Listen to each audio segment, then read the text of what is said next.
Hello friends, welcomes you all on Igniter.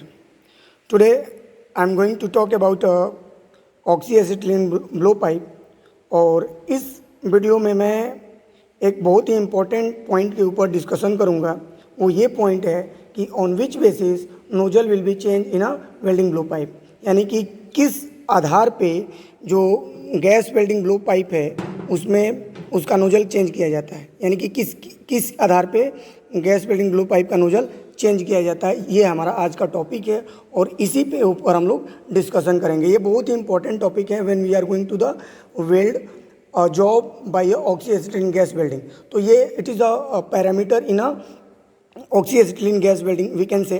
तो इस parameter को हम लोग समझेंगे और ये it's play a very important role in a welding friends. तो इस नोजल के बारे में हम लोग आज पढ़ेंगे और समझने की कोशिश करेंगे कि ये किस आधार पे चेंज होता है और इसको हम लोग कैसे चेंज करते हैं वेल्डिंग के दौरान। अगर चेंज नहीं करेंगे तो क्या दिक्कत होगा, वो सारे एस्पेक्ट्स को हम लोग इस वीडियो के माध्यम से देखेंगे फ्रेंड्स। तो चलिए पहले कुछ मैं आप लोगों को थियरी बता देता हूँ, फिर मैं आप लोगों को प्रैक्टिकली सारा चीज़ डेमोन्स्ट्रेट करूँगा जिससे आप लोग ईजीली समझ जाएंगे फ्रेंड्स। तो फ्रेंड्स चलिए अब हम लोग कुछ नोजल के बारे में पढ़ते हैं। देखिए यहाँ पे मैंने सबसे पहला स्टेटमेंट लिखा है। सबसे पहला पॉइंट ये है कि it is use to produce a smaller और bigger flame as per our requirement. इसका मतलब ये हुआ कि नोजल का उपयोग हम लोग वेल्डिंग के दौरान स्मॉलर और बिगर फ्लेम प्रोड्यूस कराने के लिए करते हैं।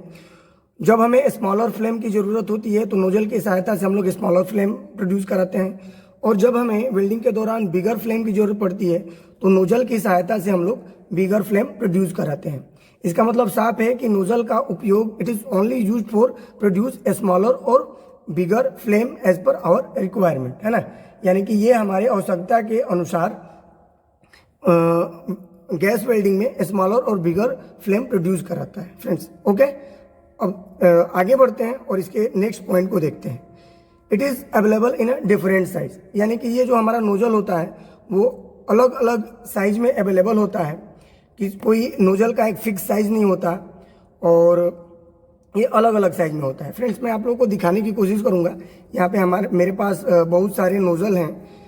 ये आप लोग देख सकते हैं कि ये नोजल है, एक ये नोजल है, एक ये नोजल है।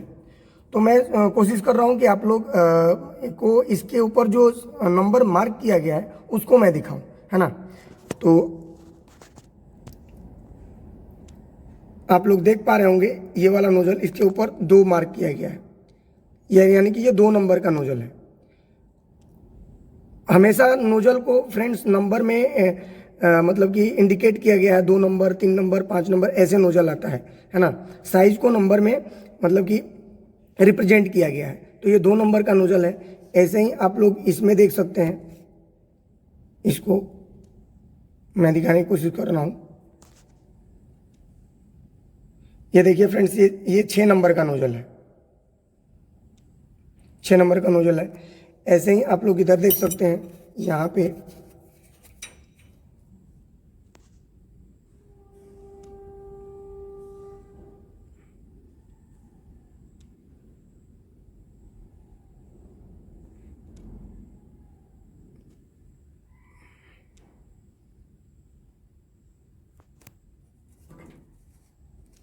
ये दिखाई,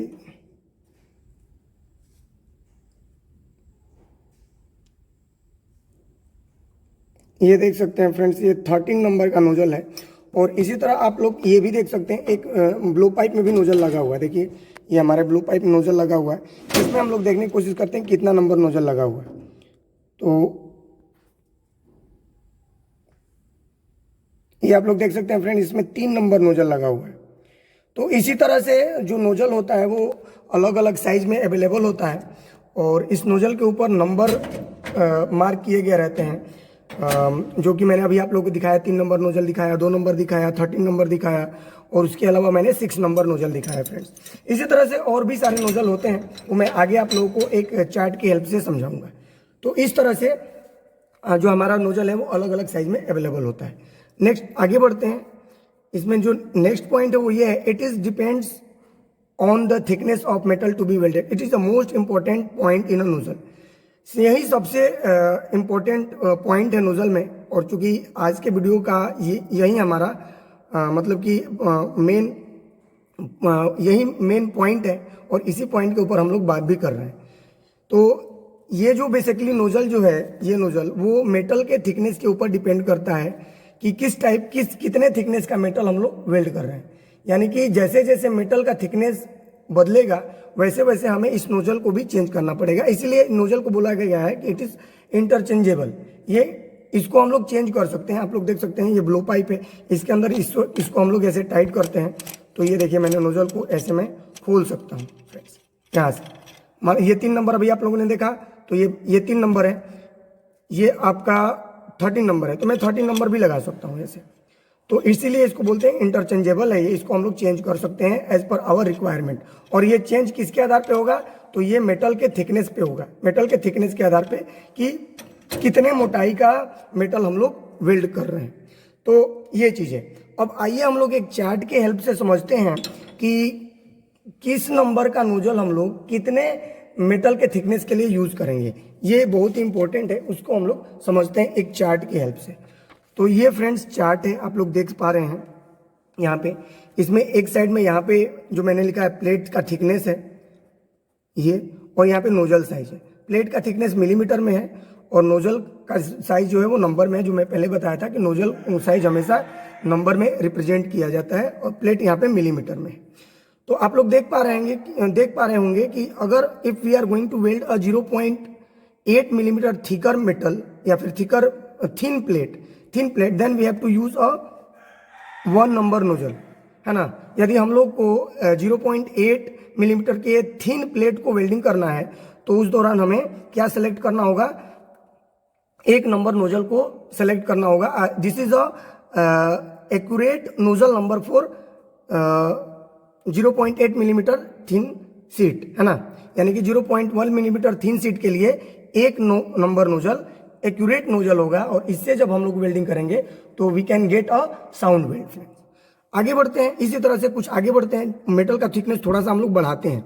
अब 0.8 से हमने 1.2 मिलीमीटर बढ़ा दिया, तो जैसे मेटल का थिकनेस बढ़ाया यहाँ पे नंबर भी बढ़ गया, 1 से 2 हो गया। तो जब हम लोग 1.2 मिलीमीटर थिकनेस का मेटल को वेल्डिंग करेंगे गैस वेल्डिंग के द्वारा, तो उस दौरान हमें ब्लो पाइप में जो नोजल सेलेक्ट करना होगा वो 2 नंबर नोजल सेलेक्ट करना होगा, 2 नंबर। ये हमें ध्यान रखना है। और this is a common plate thickness या this is a common sheet thickness in a mechanical engineering. ये बहुत ही इंपॉर्टेंट प्लेट थिकनेस है। ये ज़्यादातर 1.2 मिलीमीटर पे ही बात किया जाता है और एग्जाम में भी आता है।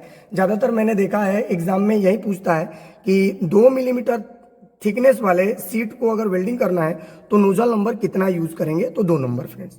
उसी तरह से मान लीजिए कि कुछ आगे बढ़ते हैं और मेटल का थिकनेस और बढ़ा देते हैं, तो मेटल का थिकनेस 1.2 से 1.6 कर देते हैं तो हमारा नोजल नंबर भी बढ़ जाता है। और 1.6 के लिए जो सुटेबल नोजल नंबर होगा वो 3 नंबर होगा, है ना।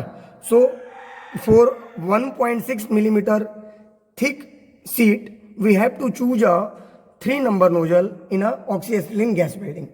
इससे हम लोग साउंड वेल्ड पाएंगे। इसी तरह से जैसे जैसे हम लोग मेटल का थिकनेस बढ़ाएंगे वैसे वैसे हमें नोजल नंबर भी बढ़ाना पड़ेगा, है ना फ्रेंड्स। ये आप लोग इस चार्ट के हेल्प से देख पा रहे होंगे, इस टेबल के हेल्प से समझ पा रहे होंगे कि जैसे जैसे मेटल का थिकनेस बढ़ रहा है वैसे वैसे नोजल का नंबर बढ़ते जा रहा है। और जितना मोटा प्लेट होगा उसके अकॉर्डिंग हम लोग नोजल का सिलेक्शन करेंगे, करेक्ट नोजल का सिलेक्शन करेंगे फ्रेंड्स। जनरली हम लोग को 2-3 नोजल को हमेशा याद रखना है। जैसे मैंने अभी बताया 1.2 millimetre it is the most important thickness in a mechanical engineering. उसके अलावा 1.6 को भी याद रखना है। उसके अलावा 2.4 और 3, यानी कि यहाँ से आप लोग को 1.2 से 3 मिलीमीटर के थिकनेस तक का याद रखना है। तो 1.2 के लिए 2 देखिए 1.2 यहाँ पे 2 खत्म हुआ, तो ऐसे याद रखने के लिए मैं कॉमन सा आप लोगों को टेक्निक बता दे रहा हूँ कि 1.2 से खत्म हो रहा है तो यहाँ पे 2 नंबर का क्या होगा, नोजल नंबर होगा। 1.6 में 3 नंबर का होगा, 2.4 में 5 नंबर का होगा और 3 मिलीमीटर के लिए 7 नंबर का होगा फ्रेंड्स, है ना। तो ये आप लोग देख पा रहे होंगे। चलिए अभी आप लोगों को कुछ प्रैक्टिकली भी मैं दिखाना चाहता हूँ। जैसे अभी मेरे पास ये आप लोग देक पा रहे हैं, एक ये सीट है, ये सीट मेटल है, एक यहाँ पे है। तो फ्रेंड्स आप लोग यहाँ पे देख पा रहे होंगे कि मेरे पास ये 3 प्लेट है मेटल की, जिसका थिकनेस अलग अलग है। ये जो प्लेट है इसका जो थिकनेस है वो 1.2 मिलीमीटर का है, ये जो है 1.6 का है, ये 5 मिलीमीटर का प्लेट है फ्रेंड्स। इन तीनों को अगर हमें गैस वेल्डिंग से वेल्ड करना होगा तो इन तीनों के लिए अलग अलग नोजल हमें सेलेक्ट करना पड़ेगा, जैसा कि मैंने चार्ट में दिखाया था। 1.2 के लिए कितना, 2 नंबर का नोजल, यानी कि आप लोगों को 2 नंबर का नोजल दिखाता हूं मैंने दिखाया भी था, ये देखिए, ये 2 नंबर का नोजल है, ये इस मेटल के लिए सुटेबल है। 2 नंबर नोजल जो है 1.2 मिलीमीटर के थिकनेस के लिए सुटेबल है। इसी तरह 1.6 की बात करें तो अगर हमारा मेटल का थिकनेस 1.6 है, इसका थिकनेस 1.6 है, तो अगर 1.6 मिलीमीटर के मोटे मेटल को अगर वेल्डिंग करना है तो ये देखिए हमारे पास ये 3 नंबर का नोजल है, यहाँ पे आप लोग देख पा रहे होंगे,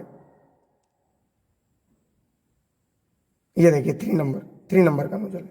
तो this one is use for welding of 1.6 millimetre thick sheet metal. Okay, अगर उसी तरह से आगे बढ़ते हैं, मेटल का थिकनेस अब मोटा हो गया, 5 मिलीमीटर हो गया, तो इसके लिए जो हमारा नोजल नंबर होगा वो होगा 13 नंबर नोजल। तो चूंकि ये इसमें अभी ब्लो पाइप में मेरा लगा हुआ है, मैं आप लोगों को दिखाया था, ये देखिए, ये देखिए 13 नंबर का नोजल है ये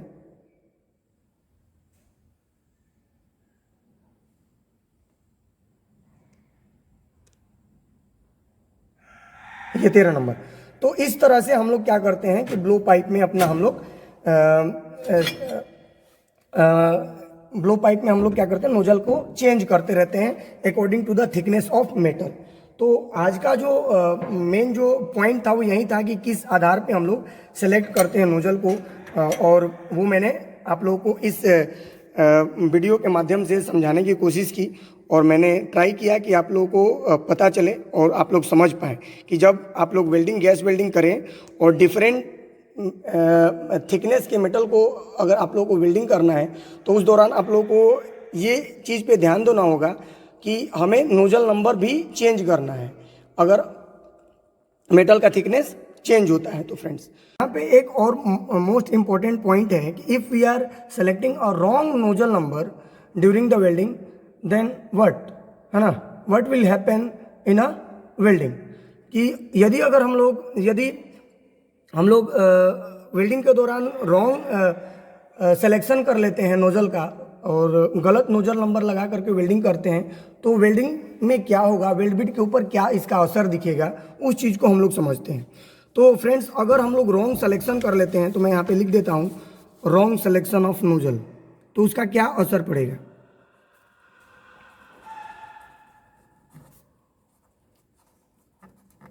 रॉन्ग सिलेक्शन ऑफ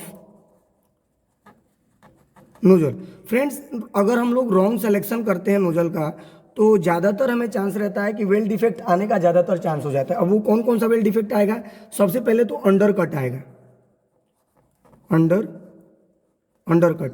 अगर सारा पैरामीटर आपका ठीक है उसके बाद भी आपके वेल्ड बिट में अगर अंडर कट आ रहा है, वर्कपीस के ऊपर अंडर कट आ रहा है, तो आप लोगों को ये ध्यान देना होगा कि जो नोजल आपने यूज किया है, नोजल नंबर, वो अकॉर्डिंग टू द थिकनेस है या नहीं।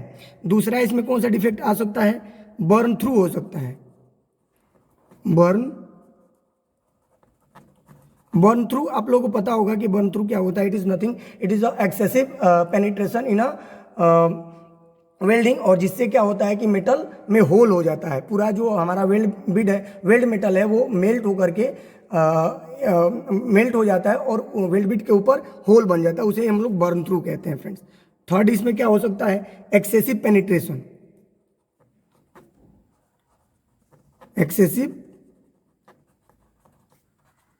एक्सेसिव पेनिट्रेशन भी हो सकता है अगर हम लोग रॉन्ग सिलेक्शन करते हैं नोजल का।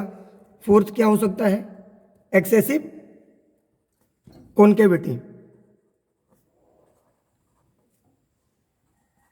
यानी कि बहुत ज़्यादा कॉन्केविटी भी वेल्ड बिट के ऊपर हो सकता है फ्रेंड्स। तो अगर हम लोग रॉन्ग सिलेक्शन करते हैं तो इतना पॉइंट्स, यानी कि ये जो वेल्ड डिफेक्ट्स है वो आने के चांसेस रहते हैं वेल्ड बिट के ऊपर या फिर वर्क पीस के ऊपर फ्रेंड्स। तो for minimise this all thing we have to select a proper size of nozzle during the welding. और ये किसके आधार पे हम लोग सेलेक्ट करेंगे? तो ऑब्वियसली मेटल के थिकनेस के आधार पे। और थोड़ा सा हमें चार्ट याद रखना होगा, जैसे 1.2 के लिए 2 मिलीमीटर और 1.6 के लिए 3 मिलीमीटर, 2.4 के लिए आपको 5 मिलीमीटर, ऐसे ही 5 मिलीमीटर के लिए 13 मिलीमीटर। थोड़ा सा आप लोग को याद रखना होगा, लेकिन इसमें से आप लोग को 1.2 और 1.6 और 2.4 थिकनेस के लिए तो आप लोगों को नोजल नंबर याद करना ही करना है, क्योंकि it is a very important और ये आप लोगों को कि फाइनल एग्जाम में क्वेश्चन आने का चांसेस रहता है फ्रेंड्स। तो फिलहाल इस वीडियो में इतना ही। Thank you for your kind attention.